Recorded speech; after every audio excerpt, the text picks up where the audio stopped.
Serhiy Saliy is a war veteran, a leader, and a father who served on the front line during some of the fiercest fighting of Russia's war in Ukraine.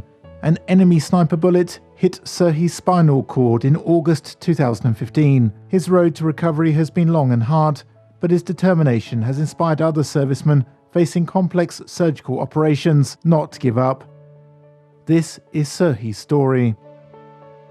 We first met in April 2018 at Donbas, a specialist neuro-rehabilitation clinic near Kyiv. Serhiy is one soldier enrolled on its charity project to help gravely injured war veterans. For Serhiy, the process of regaining mobility was obviously exhausting, both physically and psychologically.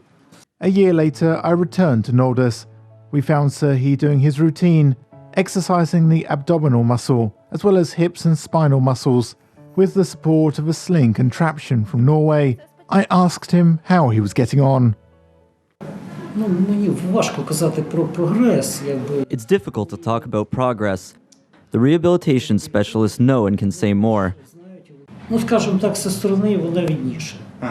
It's more visible from an outsider's perspective. I feel there are changes, it functions better. The main thing is I can make some movements with my legs. It goes step by step, according to the plan. Every day the exercises are done, we're on the home stretch, but the pain syndrome is still always present, and now there's an opportunity for an operation. Serhiy needs a drug infusion pump implantation to regulate baclofen injections, which help reduce spasticity and works as a muscle relaxant.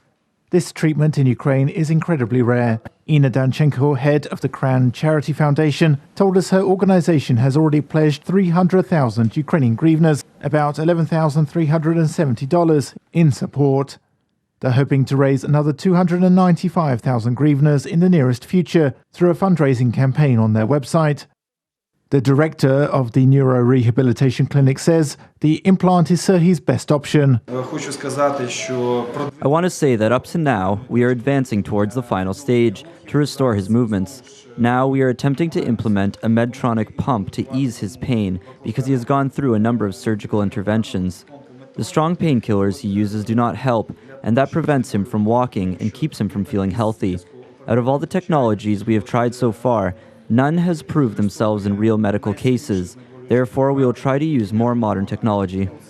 I think what really struck me this time about Serhiy Saliy was the fact that he has so much confidence now. It's been a year since we saw him last time, and we weren't just talking about his rehabilitation, but also about his life and his friends who come to visit him, and about his hopes for the future as well. But his determination to recover through this rehabilitation program is really unwavering. And also I was really impressed by the director, Alexander Kilik, who, despite the fact that a lot of other volunteer organizations or programs have scaled back their operations since Russia's war began over 5 years ago, he is still determined to make sure that Ukrainian war veterans who receive severe psychological or physical injuries in the war zone get the treatment they deserve.